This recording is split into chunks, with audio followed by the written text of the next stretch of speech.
रिडक्टिक्स में स्टार्ट किया था, कहाँ तक पढ़ाया था आपको? स्नेल्स लॉ पढ़ाया था। ओके, स्नेल्स लॉ पढ़ाया था, तो आया होगा आपका n1 sin i is equal to n2 sin r, आया था फॉर्मूला? आया था?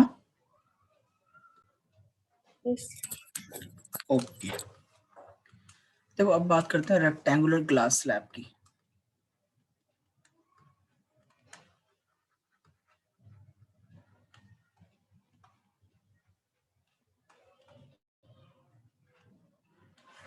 रेक्टेंगुलर ग्लास स्लैब,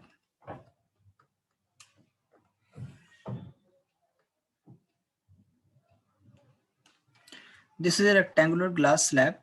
सिंपल मतलब क्या है, रेक्टेंगल शेप का होगा, ग्लास मटेरियल का बना हुआ।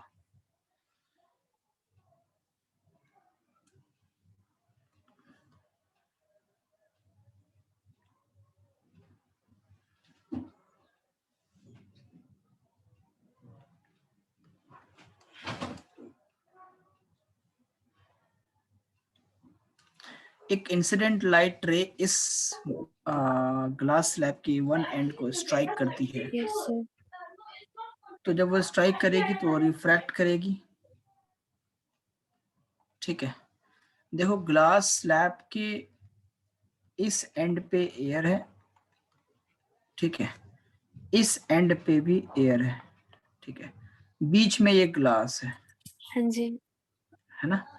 एयर का रिफ्रैक्टिव इंडेक्स कितना होता है बेटा? 1। यहाँ भी रिफ्रैक्टिव इंडेक्स कितना होता है? एयर का 1। ग्लास का रिफ्रैक्टिव इंडेक्स कितना होता है बच्चे? एयर का 1.5 होता नहीं होता?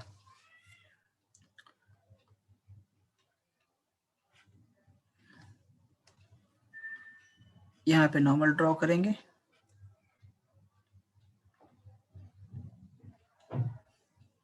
ये होगा एंगल ऑफ इंसिडेंस और ये होगा एंगल ऑफ रिफ्रैक्शन। क्योंकि दूसरे एंड पे भी मटेरियल एयर है, तो लाइट दूसरे एंड पे भी रिफ्रैक्ट करेगी, सिर्फ एक एंड पे नहीं करेगी। तो सेकंड एंड पे जब रिफ्रैक्शन होगा तो light will emerge out like this.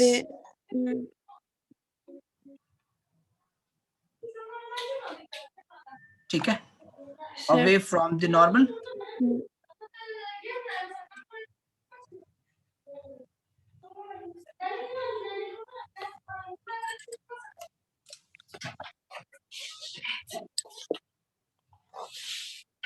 ये एंगल भी आर ही कह सकते हैं ना बेटा? यस। हाँ, ऑल्टरनेट इंटीरियर एंगल्स। ये आपका n1 है, ये आपका n2 है, और इस एंगल को हम लोग कहते हैं एंगल ऑफ इमर्जेंस, और इस रे को कहते हैं हम लोग इमर्जेंट रे। ये आपका इंसिडेंट रे है, ये इंसिडेंट रे है, ये रिफ्रैक्टेड रे है, और ये आपका इमर्जेंट रे है। ठीक है, आई आर जो है यहाँ पे वो इंसिडेंट रे है। जो मैंने तुमको बोला था ना, वो ये बोला था कि intensity of EM wave I is equal to होता है ये ई नॉट का square into epsilon naught into C upon 2। आपने क्या लिखा है? आपने लिखा है ई नॉट का square into E naught into C upon 2। अच्छा, आया समझ में? देखो नोट्स चेक करो। Yes sir. हाँ, तो वो ई नॉट नहीं, वो एप्सिलॉन नॉट है, क्योंकि मुझे पता है जब तुम रिवीजन करोगी एग्जाम के लिए तो तुम उसको ई नॉट पढ़ के चलोगी, और वो गलत है। Yes sir. एप्सिलॉन नॉट ऊपर से शुरू करो, ऊपर से सही करो, एप्सिलॉन नॉट है वो। अगर E naught into E naught square into E naught होता तो फिर हम ई नॉट क्यूब नहीं लिखते। Yes sir. इसलिए मैं नोट्स मंगा के चेक कर रहा हूँ तुम्हारे नोट्स, कि मुझे मालूम तो पड़े कि तुम स्क्रीनशॉट जब लेती हो बाद में तुम कॉपी करती हो तो सही करती हो नहीं करती हो। This is why. और पिछले बार जो तुम्हारा लास्ट टाइम का जो तुम्हारा एसी का नोट्स था उसमें भी कुछ चीजें हैं जो तुमने मिस किया है, मतलब तुमने नोट ही नहीं किया था। ठीक है, हालांकि वो बहुत इंपॉर्टेंट नहीं था इसलिए मैंने इसको दोबारा से तुमको बताया नहीं, क्योंकि वो ठीक है उससे क्वेश्चंस आते नहीं है। तो ये गलत बात है, जो भी मैं लिख रहा हूँ यहाँ पे जैसे लिख रहा हूँ एकदम वैसी छाप दो। Okay sir. जस्ट कॉपी कर दो ना, टीपू सुल्तान की तरह टीप दो पूरा। Yes sir. हाँ, तो ये है आपका रिफ्रैक्टेड रे, और जो ई आर है वो है इमर्जेंट रे। ठीक है, यहाँ पे एंगल आई जो है वो है angle of incidence, angle R जो है वो है एंगल ऑफ रिफ्रैक्शन, और एंगल ई जो है वो है angle of emergence, angle of emergence. Angle E जो है वो क्या है, एंगल ऑफ इमर्जेंस। ठीक है, यस सर। ओके।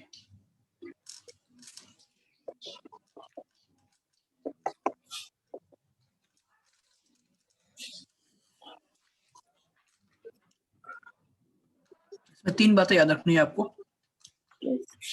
सबसे पहली बात कि incident ray is parallel to the emergent ray. कैसे? जब आप यस सर। इस इंसिडेंट रे को फर्दर प्रोड्यूस करोगे, it will come out parallel to be the emergent ray. ठीक है, and this displacement, this separation is called as lateral shift, जो आपके प्रैक्टिकल एग्जाम में आता है। lateral shift या इसको lateral displacement भी कहते हैं। Yes sir. Can you please close the door, please? lateral shift या lateral displacement भी कहते हैं। ठीक है, the first thing is that incident ray is parallel to the emergent ray. Second thing is that angle of incidence is equal to angle of emergence. ठीक है, Emergency, yes sir. and third thing is the displacement of lateral shift. What is lateral shift? lateral shift का मतलब ये है when the incident ray is produced, when the incident ray is produced forward,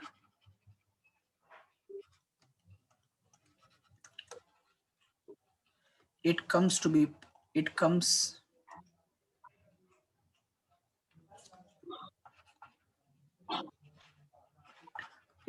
parallel to the emergent ray,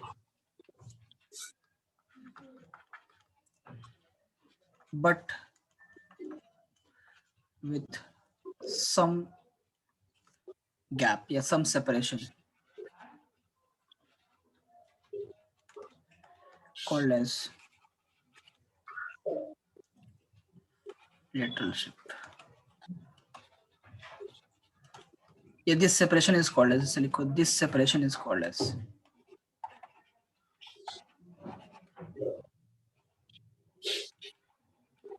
lateral shift या lateral displacement, एक ही बात है। Yes sir. ठीक है, Yes sir.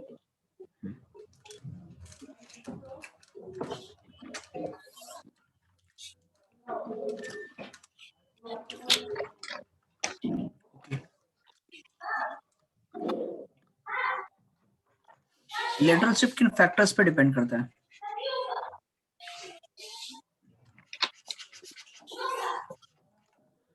Factors affecting lateral shift. lateral shift को हम लोग denote करते हैं x से, x, या कई बार d भी लिखा होता है बुक में, कोई दिक्कत नहीं है, आप x भी लिख सकते हो या d भी लिख सकते हो। ठीक है, Yes sir. so what are the factors which can affect the lateral shift? First is angle of incidence. Angle of incidence. Second is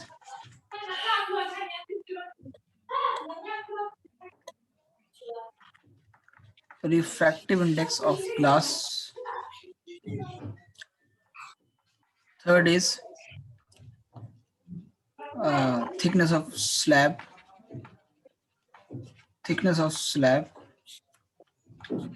And fourth is wavelength of light. जो लाइट आ रही है वो कौन सी कलर की है। हमें पता है कि अगर उसका कलर चेंज होगा तो वेवलेंथ भी चेंज होगा। रेड कलर का वेवलेंथ अलग होता है, वॉयलेट का अलग होता है, येलो का अलग होता है, सबका अलग अलग वेवलेंथ होता है। तो अगर वो मोनोक्रोमैटिक लाइट है तो सबकी वेवलेंथ अलग अलग होगी। तो वेवलेंथ अलग होने से स्पीड बदलती है, और स्पीड के बदलने से एंगल ऑफ रिफ्रैक्शन चेंज होगा, और एंगल ऑफ रिफ्रैक्शन के चेंज होने से लेटरल शिफ्ट बदल जाएगा ना। देखो क्या होगा,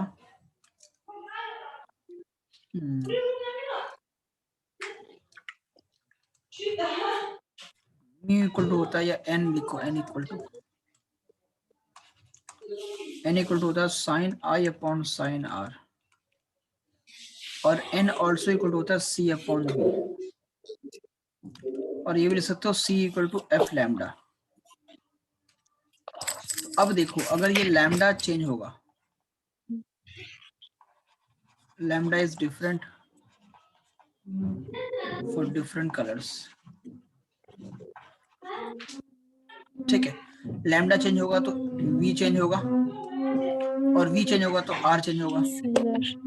तो r चेंज होगा तो रिफ्रैक्टिव इंडेक्स चेंज होगा उस कलर का, और वो चेंज होगा तो लेटर शिफ्ट चेंज होगा। ये बात समझ, इसीलिए वेवलेंथ रिस्पॉन्सिबल है। बंद कर लो प्लीज, मैं आई बेग यू, प्लीज बंद कर लो mic. Angle of incidence, refractive index of glass, thickness of glass slab and wavelength, ये चारों फैक्टर से लेटर शिफ्ट को चेंज कर सकते हैं। ठीक है, आगे बढ़ते हैं।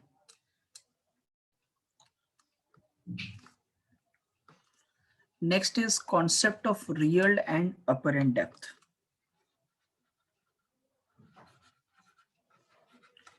Concept of apparent depth.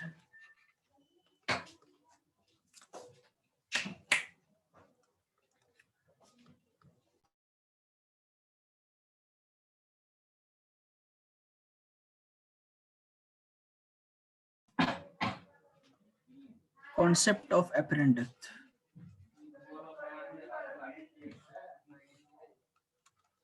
ठीक है, apparent depth और real depth का concept क्या होता है वो समझते हैं। आपने कभी देखा होगा, गौर किया होगा कि जब आप ग्लास में या मतलब ग्लास में पानी होना चाहिए, उसमें कॉइन डालोगे तो कॉइन थोड़ा ऊपर दिखता है, या फिर तुम लेमन डाल दो तो लेमन भी ऊपर दिखेगा। कोई भी चीज जो पानी के अंदर होती है वो अपने एक्चुअल जगह पे नहीं दिखती है। जैसे मछली भी, पानी के अंदर जो मछली होती है वो मछली भी अपेरेंटली किसी और जगह पे दिखती है।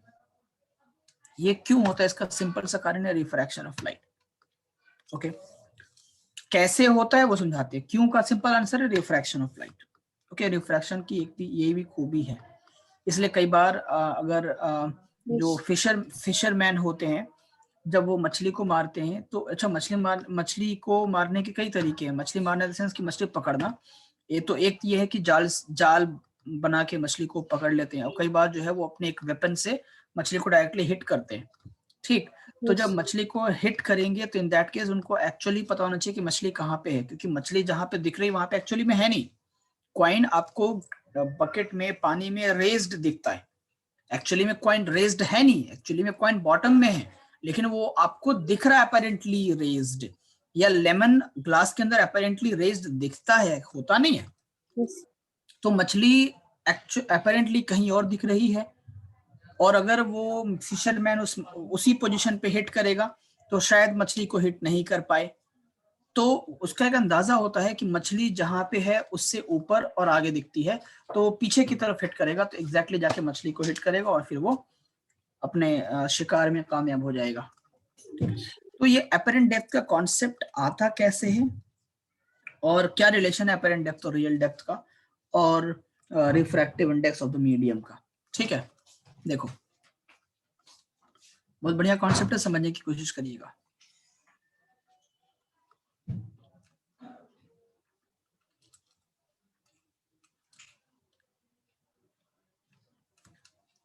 यहीं पे कोई भी चीज आपकी ऑब्जेक्ट है, ये कुछ भी है, कॉइन है, कुछ भी है,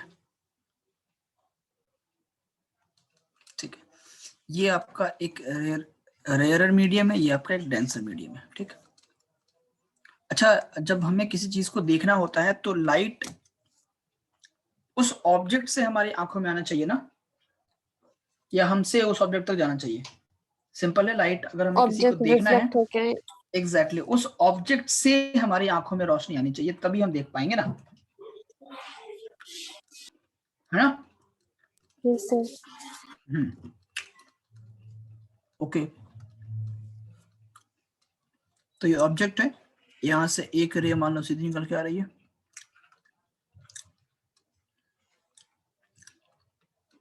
जो रे सीधी आती है वो अनडेविएटेड चली जाती है, तो पता है आपको, क्लास 10 में पढ़ा होगा, एंगल आई आज 0 तो एंगल आर भी 0, है ना।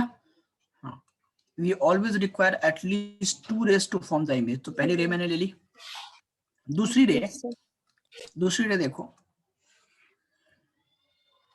मान लेते हैं यहाँ पे स्ट्राइक कर रही है, तो क्योंकि लाइट डेंसर से रेयरर में जा रही है,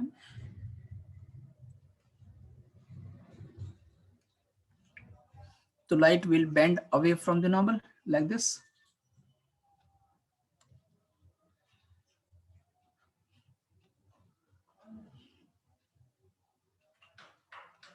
ठीक है, इस तरीके से लाइट बेंड हो जाएगी, लाइट डेंसर से रेयर में गई है तो लाइट बेंड करेगी, ये आपका एंगल ऑफ रिफ्रैक्शन होगा और ये एंगल ऑफ इंसिडेंस होगा, ठीक है ना बेटा। Yes sir. ओके, इमेज कहाँ बनेगी, ये इसको आप पीछे प्रोड्यूस करोगे,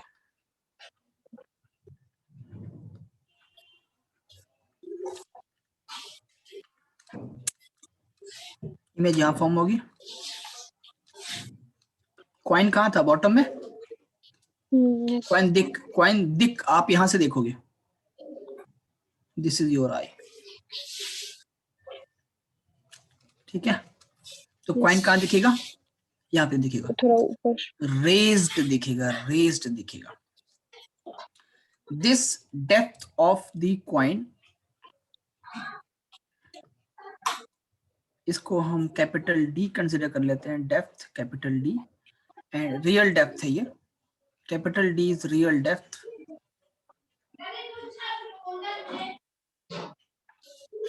this depth of the image, इसको हम स्मॉल डी कंसिडर कर लेते हैं, this is apparent depth.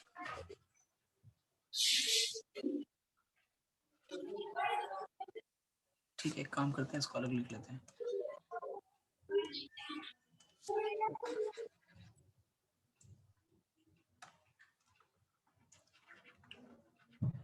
Rare denser, ठीक है। यहाँ पे लिख लेते हैं हम कैपिटल डी का मतलब है रियल डेप्थ, स्मॉल डी का मतलब एपरेंट डेप्थ,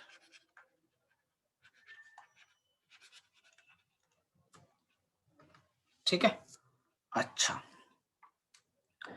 बेटा, अगर ये एंगल ऑफ इंसिडेंस आई है तो क्या ये भी आई कह सकते हैं, बोलो, यस है ना। और ये एंगल आर है तो क्या ये भी आर हो सकता है, बोलो, ये और कॉरेस्पॉन्डिंग एंगल्स हो सकता है ना। यस यहाँ पे ओ था, यहाँ पे आई इमेज है, let us suppose this point is A and this point is B, ठीक है। अब देखिए,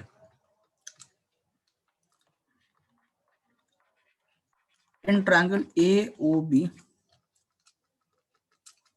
AOB ट्रायंगल में साइन आई की वैल्यू क्या होगी बेटा, P अपन H, है ना, P क्या है AB, H क्या है OB, है ना। In triangle AIB sine R equal to क्या होगा, again AB upon IB, P upon H, ठीक है बच्चे, एडजस्ट बोलो। Yes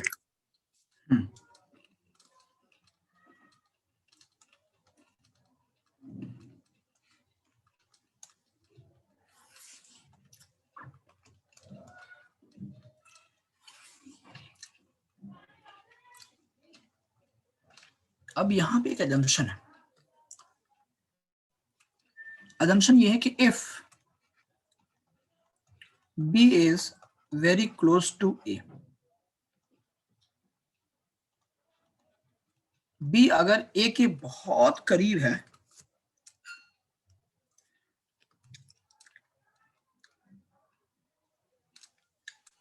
B is very close to A, B को उठाकर तुम यहां पास कर दो A के, तब क्या होगा? आपका यहाँ पे A था, यहाँ पे B था, yes, ये AIB था और ये AOB था, ये I था, ये O था, ऐसे कुछ था ना ट्रायंगल। ठीक है, अब जब B को पास कर देंगे A के तो क्या हो जाएगा? A यहाँ पे और B यहाँ पे।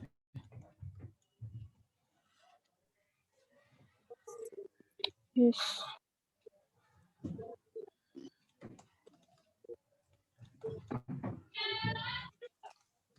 तो अगर जब ऐसा हो जाएगा, B A के बहुत करीब हो जाएगा, यानी कि very small value of I की वैल्यू बहुत छोटी हो, I की वैल्यू बहुत छोटी हो, yes, sir. ठीक है, इन दैट केस क्या हम देखो ध्यान से OB को नियरली OA कह सकते हैं, O B को nearly O A, equal to हाँ, OA, yes, sir. है ना?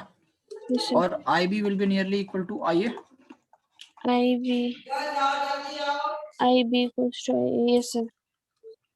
है ना? Yes, sir. कोई दिक्कत नहीं है? Yes, sir. In that case, now क्योंकि साइन आई आपका था AB अपॉन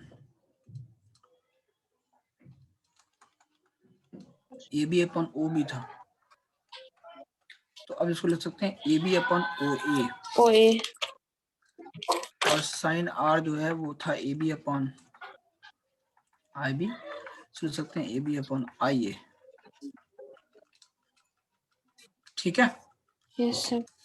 अब देखो बेटा, अगर मैं रिफ्रैक्टिव देखो, लाइट किस मीडियम में रिफ्रैक्ट हो रही है? मीडियम, रेयर मीडियम में रिफ्रैक्ट कर रही है ना लाइट? लाइट रेयर में रिफ्रैक्ट कर रही है, डेंसर में रिफ्रैक्ट तो कर ही नहीं रही है ना? Now refractive index of rare medium with respect to denser medium, ठीक है, विल बी इक्वल टू क्या लिखेंगे? Refractive index of rare upon refractive index of denser is equal to sine I upon sine R. ये होगा formula, बोलो बेटा। नहीं आ रहा तो बार बताऊंगा, बोलो समझ में आ रहा है नहीं आ रहा है?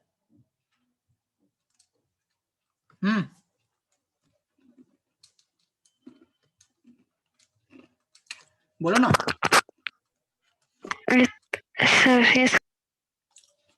R को मीडियम 2 कह लेता हूँ, D को मीडियम 1 कह लेता हूँ, तो N21 को क्या NRD नहीं कह सकते?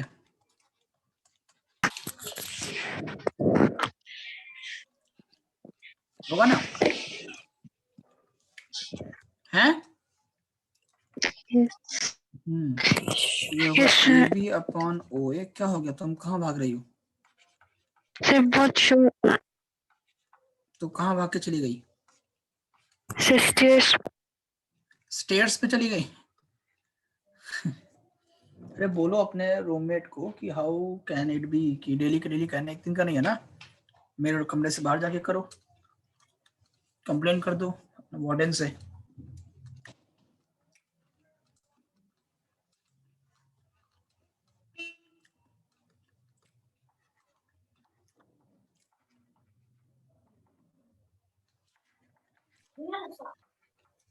IA अपॉन OA, बेटा IA क्या है? IA स्मॉल d है, OA कैपिटल D है, ठीक है, तो लिख सकते हैं small d upon capital D। Small d था तुम्हारा अपरेंट डेप्थ, कैपिटल D था रियल डेप्थ। अब लिख सकते हो NR upon N D is equal to small d upon capital D.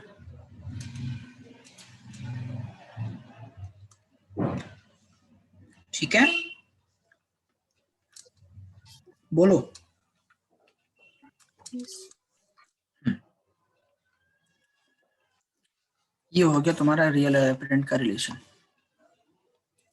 अगर मैं कहता हूं if second medium is air, second medium यानी कि लाइट जिसमें रिफ्रैक्ट करेगी वो सेकेंड मीडियम कहलाता है ना, जिससे लाइट आती है वो फर्स्ट मीडियम होता है हमेशा। इफ सेकेंड मीडियम, मान लेते हैं second medium is air,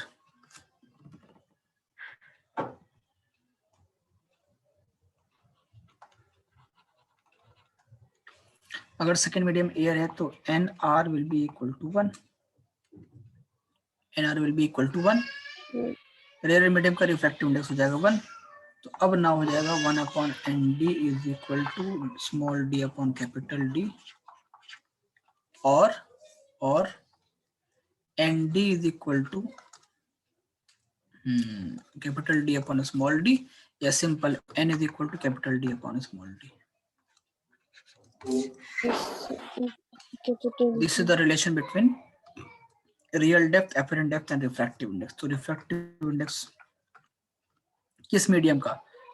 denser medium का रिफ्रैक्टिव इंडेक्स, क्योंकि लाइट यहाँ पे डेंसर से रेयर जा रही है ना, तो डेंसर मीडियम का refractive index r i is equal to capital D, यानी कि real depth upon apparent depth.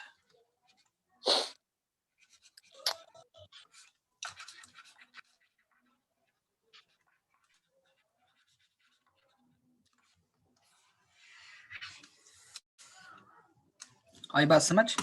Real depth upon, बहुत इंपॉर्टेंट है, क्वेश्चन बहुत सारे पूछे जाते हैं इससे।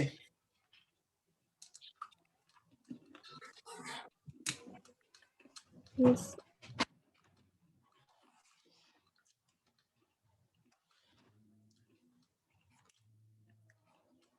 समझ रहे बात को?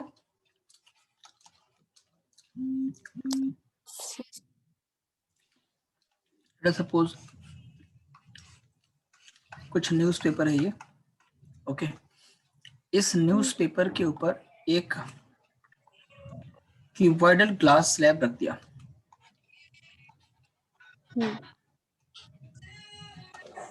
yes, ऐसा लिखो,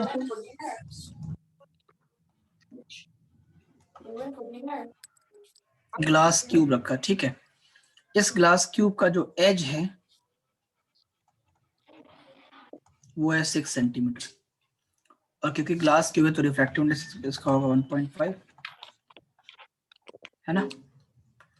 तो जब आप यहां से देखोगे, ऊपर से देखोगे, तो लेटर्स आपको बड़े और रेज्ड दिखेंगे। आप कभी कोशिश करके गौर करने की कोशिश करना कि जब टेबल के ऊपर ग्लास रख देते हैं तो टेबल के नीचे रखी हुई चीज जो होती है वो थोड़ी बड़ी दिखती है और ऊपर की तरफ दिखती है, रेज्ड दिखती है, ठीक है। तो क्वेश्चन है कि फाइंड द अपरेंट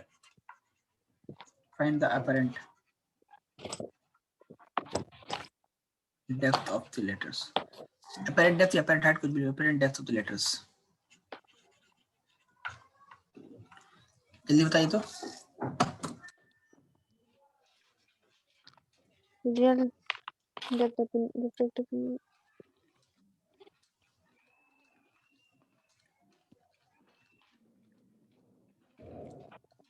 real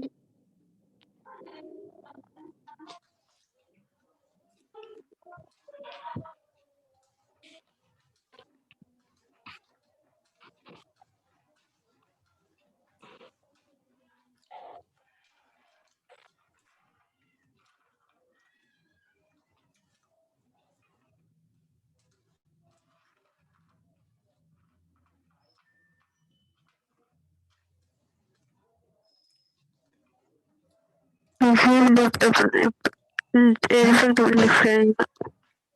कितना आंसर आया?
कितना आंसर है बोलो?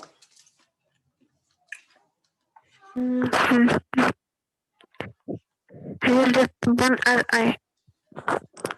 रियल डेप्थ कितना है? Real depth 6 centimetre.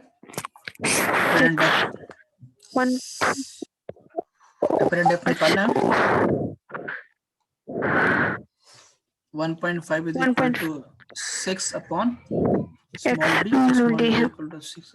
एडजस्ट तुम इतना ऐसी आवाज क्यों आ रही तुम्हारी? बहुत हेवी आवाज आ रही है, मतलब कि तुम बहुत माइक के बहुत पास हो या फिर ब्रीदिंग की आवाज आ रही है? माइक के पास मुंह से लगा के।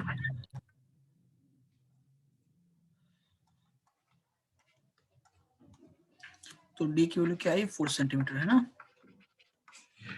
तो एक्चुअली में जो लेटर्स होंगे वो 6 सेंटीमीटर नीचे की तरफ है, यानी कि यहाँ पे बॉटम में लेटर्स है, लेकिन आपको दिखेंगे कहाँ पे? ऊपर की तरफ रेज्ड दिखेंगे, 4 सेंटीमीटर पे दिखेंगे। ठीक है।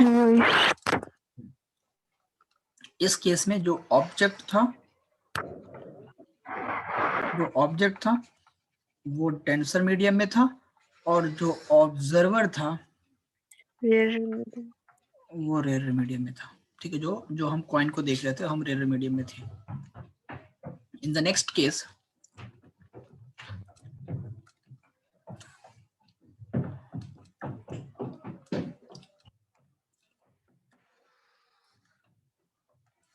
कहानी सेम है कि ये है आपका रेयर और ये है आपका डेंसर।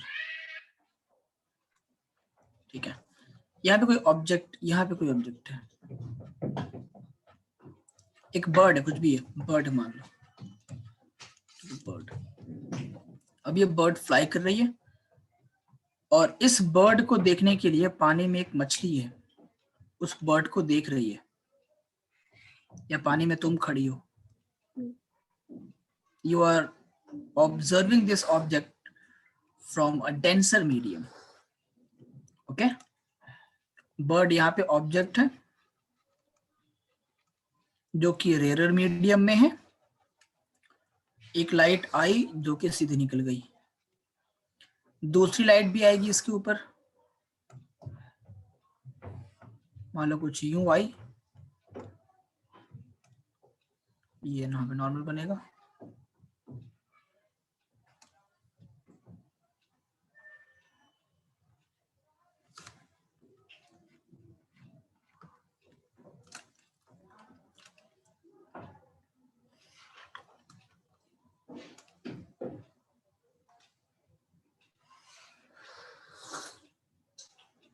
तो कुछ यूं रिफ्लेक्ट कर जाएगा, है ना बेटा?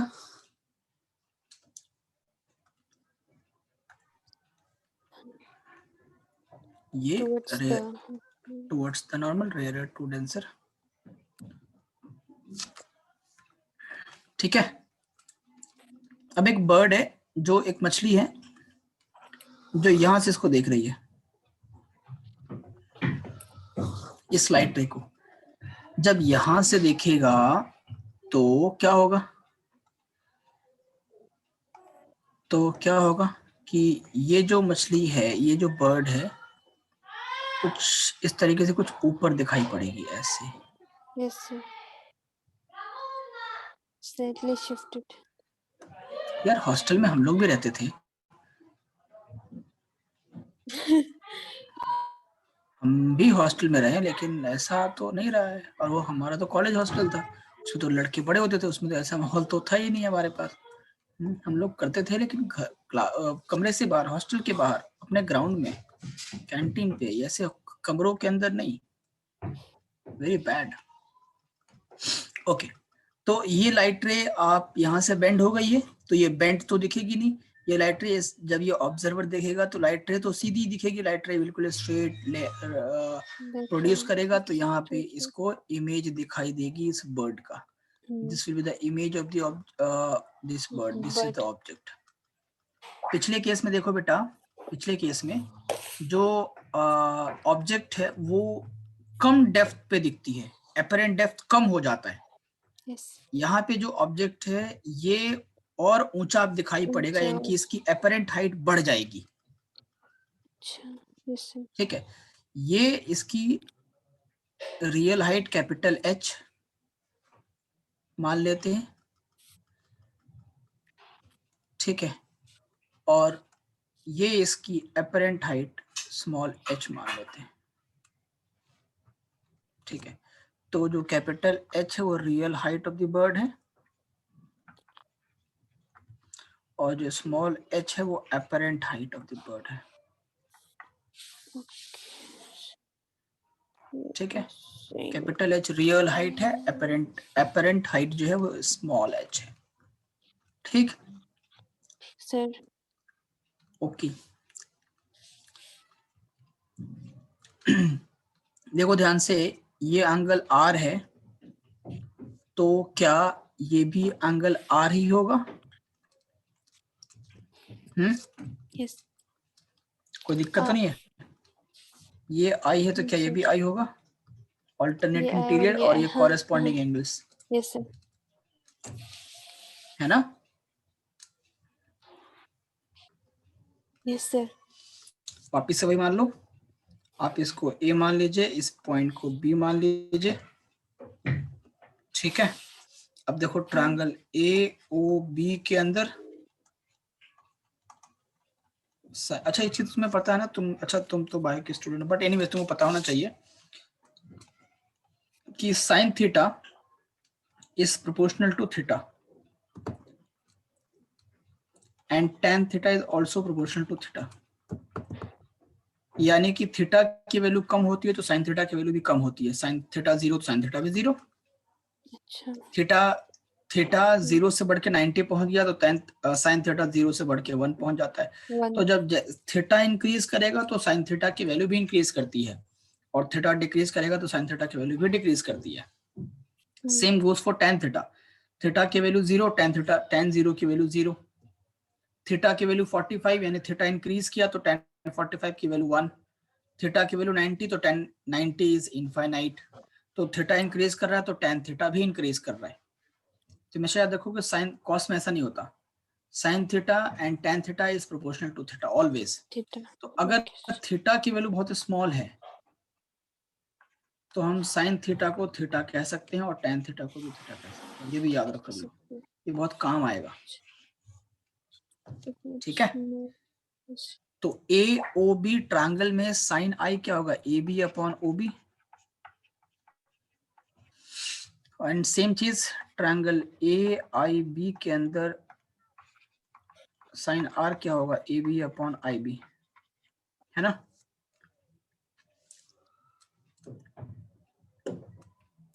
And if yes sir B is very close to A, अभी भी स्टेयरकेस पे ही हो फिर कमरे के अंदर हो? अभी आई हूँ सर, अभी थोड़ी देर के लिए दोनों के लिए गए ना सर, तो अभी तो शुरू नहीं होगा अब आने तक। अच्छा ठीक है। If B is very close to A, अगर B वापस से फिर से A के करीब चला जाएगा यहाँ पे, तो इन दैट केस फिर से वही हो जाएगा, OB is nearly equal to OA and IB is nearly equal to IA, होगा नहीं होगा? होगा, यस सर है ना? सर।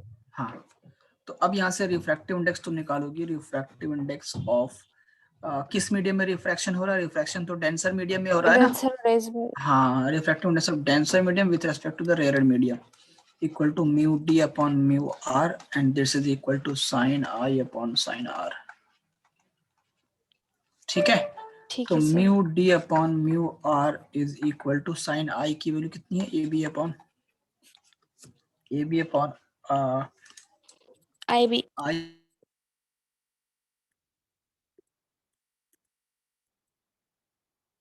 दे सकते हो, OB को, sorry IB,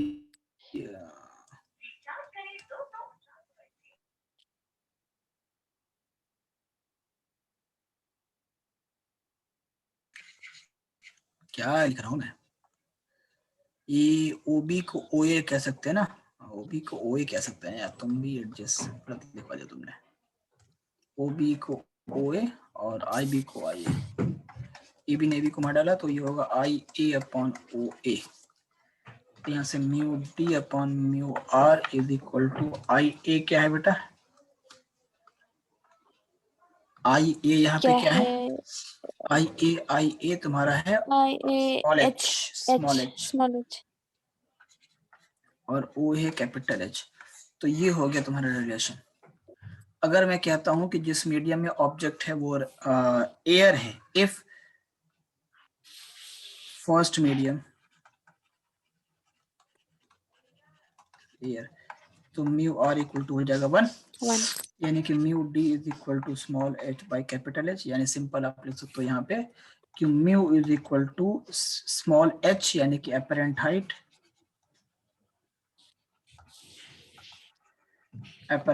upon real height.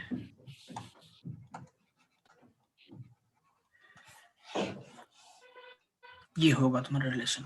पिछली बार क्या था, रियल अपन अपरेंट था ना, देखो यहाँ पे रियल अपन अपरेंट था ना, उल्टा हो गया यहाँ पे अपरेंट अपन रियल। इस केस में जो ऑब्जर्वर है वो तुम्हारा डेंसर मीडियम है और इस केस में जो ऑब्जेक्ट है वो तुम्हारा रेयर मीडियम है। तो क्वेश्चन अगर पूछा जाएगा तो तुम सही जवाब दे दोगे? ठीक है, बहुत बढ़िया।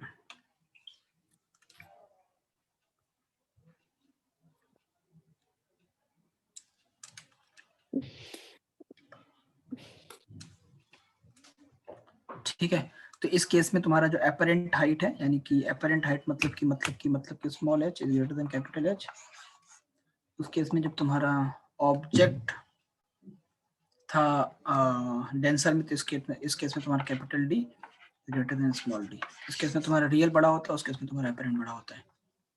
ठीक है, चलो नेक्स्ट।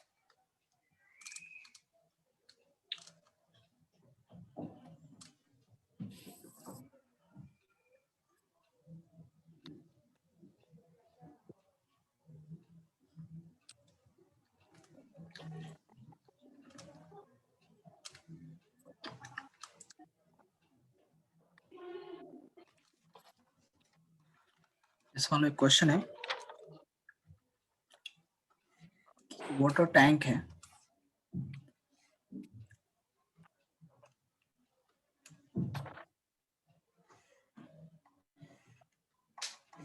उसमें पानी भरा हुआ है,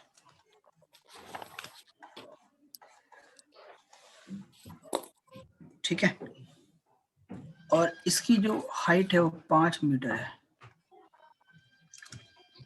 ठीक है। यस कितनी है हाइट? 5 मीटर है। Yes sir. और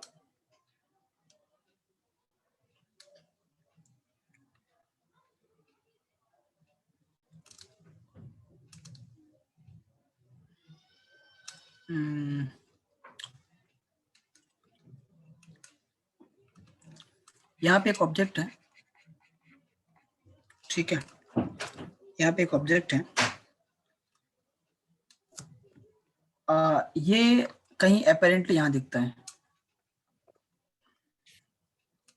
ठीक है, ये कहाँ दिख रहा है? अपेरेंटली यहाँ दिख रहा है।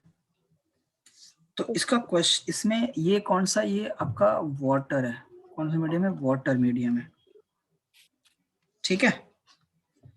आप यहां से देख रहे हो इस क्वाइन को, ये इसका रियल पोजीशन है और ये इसका अपेरेंट पोजीशन है, ठीक है। क्वेश्चन है कि फाइंड इट्स शिफ्ट। शिफ्ट क्या होता है बेटा? शिफ्ट का मतलब होता है, शिफ्ट का मतलब होता है real depth minus apparent depth. This is the meaning of shift. तो पहले अपेरेंट डेप्थ आपको निकालनी होगी, शिफ्ट रियल डेप्थ माइनस, हाँ, शिफ्ट में real depth minus apparent depth actually में कहाँ पे है और कहाँ पे दिख रहा है, तो वही शिफ्ट कहलाता है। कहाँ पे है और कहाँ दिख रहा है। शिफ्ट मतलब क्या होता है? जगह बदलना।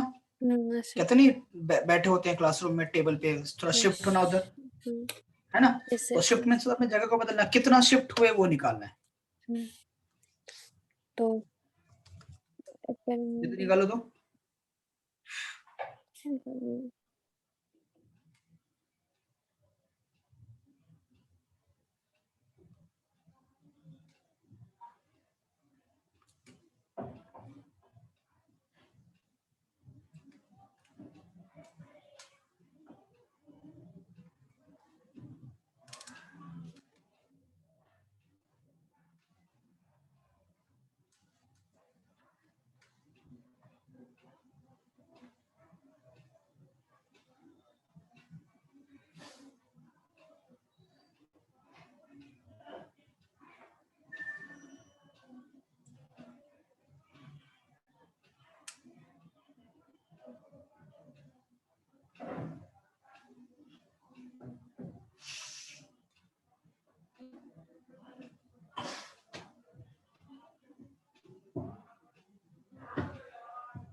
वाटर का रिफ्रैक्टिव 3 होता है ना सर, कुछ 4.3 1.3 4/3 यूज करो ना। हाँ 1.3 होता है, बट 4/3 यूज करो।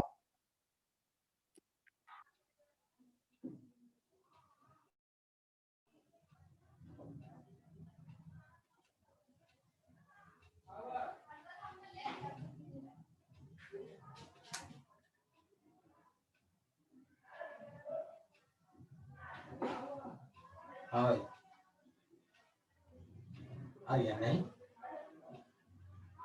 वर्चुअल होता ही है, वर्चुअल तो डाउनलोड कर ही लिया तो कब 1.35.2 परमिशन गाड़ी में जा रहे हैं आज और क्या तो पुलिस और क्या राजा होते हुए टीम पे जाते हैं पार्टी। चल चल खाली गया समोसा पूछ रहा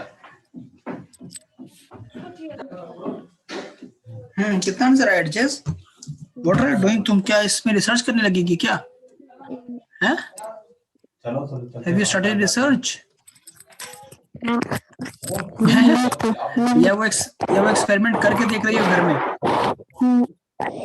देखो ऑब्जेक्ट कहाँ है? ऑब्जेक्ट तुम्हारा डेंसर मीडियम में है, ऑब्जेक्ट तुम्हारा डेंसर मीडियम में है, ऑब्जेक्ट डेंसर मीडियम में है, जो ऑब्जर्वर है वो रेयरर मीडियम में है। यानी कौन सा फॉर्मूला लगेगा? Mu is equal to real depth upon apparent depth, है ना? जब ऑब्जर्वर एरर में होता है, ऑब्जेक्ट डेंसर में, तो real depth upon apparent depth. Real depth कितना है? 5 मीटर। अपरेंट डेप्थ निकालना है, ये है 4/3 इज इक्वल टू 5/d, तो d इज इक्वल टू 5 3 15/4। कितना सेकंड लगा मेरे को निकालने में एडजस्ट? तो और यही नहीं निकाल, ये सही नहीं है, तुम्हें शिफ्ट निकालना है, रियल डेप्थ में डेप्थ, है ना? शिफ्ट इज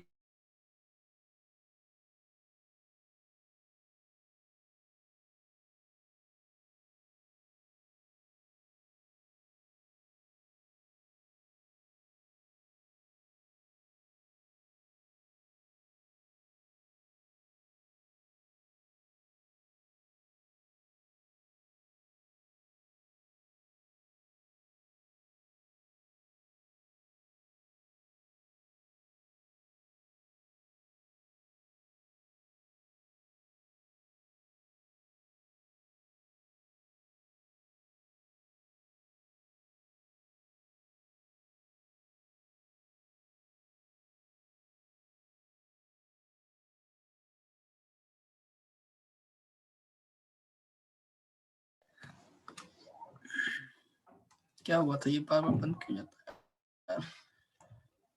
आए क्लियर हुआ? यहाँ तक बोलो, नोट कर लिया था adjust? Adjust am I audible? Adjust, am I audible?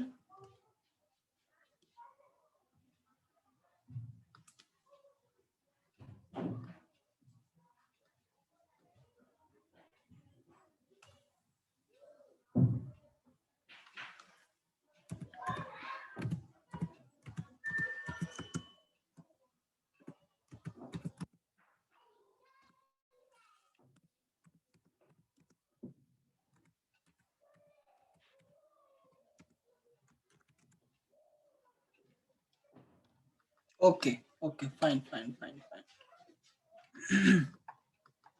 हाँ तो ये था आपका कॉन्सेप्ट ऑफ रियल।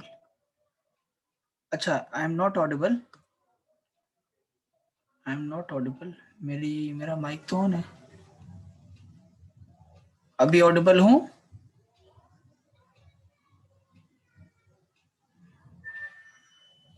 अभी ऑडिबल हूँ?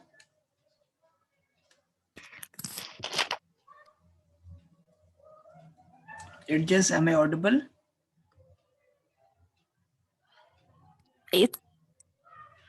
ओके ठीक है। तो ये रहा तुम्हारा concept of real and apparent depth. इसके बेस पे कई सारे क्वेश्चंस पूछे जा सकते हैं। मैं क्वेश्चन एक लास्ट पूछ के क्लास को ओवर करता हूँ। एक बर्ड है यहाँ पे एक बर्ड है जो 50 सेंटीमीटर की हाइट पे उड़ रही है। ये तुम्हारा रेयर मीडियम है और ये तुम्हारा टेंसर मीडियम है। ठीक है, ऑब्जर्वर तुम्हारा यहाँ पे पानी के अंदर है।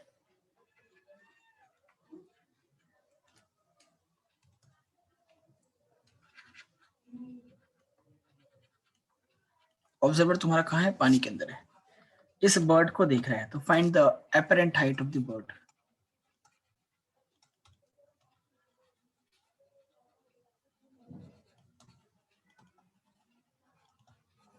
Apparent height of the bird. ठीक है, ये जो ऑब्जर्वर है जिस मीडियम इस मीडियम का जो रिफ्रैक्टिव इंडेक्स है वो है मान लो 1.5।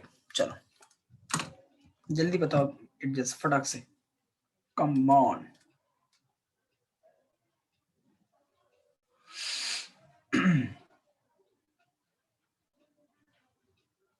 use small h upon capital H,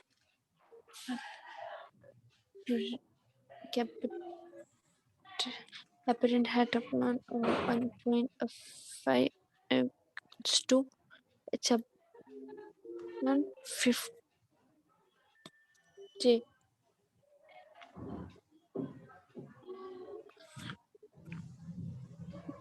One point into 75.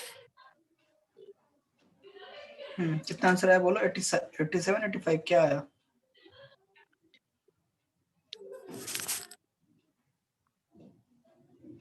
हमसे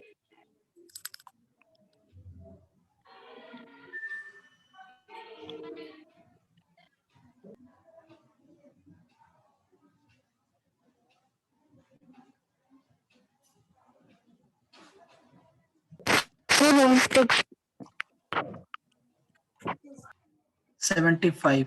ओके, तो मी इक्वल टू कितना होता है? Capital small h upon capital H है ना, तो 1.5 is equal to small h कितना है? स्मॉल h निकालना है, कैपिटल H कितना है? 50, h इक्वल टू 50 इंटू 1.5, ये होगा 10, 0 से 0 कैंसिल, 15 75 सेंटीमीटर। Very good. ठीक है, दिस इज ऑल। इसके बाद नेक्स्ट क्लास में पढ़ेंगे हम लोग critical angle, total internal reflection, और उसके बाद फिर लेंसेज स्टार्ट करेंगे बस। ठीक है, 2-3 क्लास में अच्छा 2-3 क्लास में फुली रिफ्लेक्शन खत्म, ये फर्स्ट पार्ट तुम्हारा ये हाँ रे ऑप्टिक्स का फर्स्ट पार्ट खत्म कर दूंगा 2-3 क्लास में और। ठीक है, ओके सर। चलो ओके। सर हाँ बोलो। आज ना सर वो क्लास में वो करवा रहे थे ना सर, वो फर्स्ट इलेक्ट्रोस्टैटिक्स, हाँ उसमें से ना सर मैं वो प्रैक्टिस कर रही थी नोट से ना, तो जब मैं वो कर रही थी ना सर, वो सिलेंडर वाला नहीं है sir, conducting non conducting surface हाँ पे हाँ हाँ हाँ सर हाँ वो कर रही थी ना, तो मैम ने बोला ये क्यों कर रहे हो, ये तो ऐसा तो हम पढ़ाते भी नहीं, ऐसा तो आता भी नहीं, बोला सर। तो वो तो मैंने कहा हाँ मैम मैंने तो पढ़ाई करके, तो बोलते कि नहीं नहीं ये सब मत करो, हाँ गॉस गॉस कर लो, और हाँ क्या कहा था, एक प्लेन शीट वाला कर दो, ऐसा बाकी छोड़ नहीं आएगा, ऐसा कुछ कहा सर। हाँ, वो रेयरली आता है, वो बात बिल्कुल सही कह रही है मैडम, यस वो सर। रेयरली आता है। जनरली प्लेन शीट, वो बिल्कुल सही बोला मैडम ने, प्लेन शीट वाला आता है और गॉस थ्योरम डिराइव करने को आता है। सही अच्छा बोला उसने, उन्होंने बिल्कुल सही बोला। ठीक है, लेकिन हमने यस सर। क्योंकि पढ़ाया, क्योंकि आपको सिर्फ बोर्ड नहीं देना, आपको क्योंकि नीट का नीट भी एग्जाम भी देना है ना, तो नीट पॉइंट ऑफ व्यू से मैंने वो पढ़ाया था। Yes sir. Okay okay yes हाँ, सर। क्योंकि ओके अब तुम्हारा सिलेबस अभी थोड़ा पेंडिंग है, 8-9 चैप्टर में हम लोग 5-6 चैप्टर पेंडिंग है, इसलिए मैं देखो अभी मेरी स्पीड और पहले की स्पीड में थोड़ा डिफरेंस है। हाँ हाँ यस तो सर। अब मैं एडिशनल टॉपिक्स को छोड़ रहा हूँ और सिर्फ एनसीईआरटी पे चल रहा हूँ, इनसे और पहले पहले मैंने एडिशनल एनसीईआरटी सब पढ़ा, एलोबरेट करके पूरा नीट केस का सिलेबस लेके चल रहा था मैं। ठीक है, तो बिल्कुल अच्छा सही बात है कि आप तुम्हारा स्फेरिकल सिलेंडर वगैरह आएगा नहीं, स्फेरिकल वाला ओके भी नहीं सर। आएगा और हॉलो वाला भी नहीं आएगा। ठीक है, हॉलो सॉलिड दोनों नहीं आएगा। हाँ जी आप खाली गॉस थ्योरम कर लो और प्लेन शीट, गॉस थ्योरम कर लो, प्लेन शीट कर लो, बस दो दो कर ओके लो, दो सर। उतने में सफिशिएंट है। ठीक है, ओके सर, थैंक यू। ठीक है, चलो ओके। ठीक, मिलेंगे फिर कल।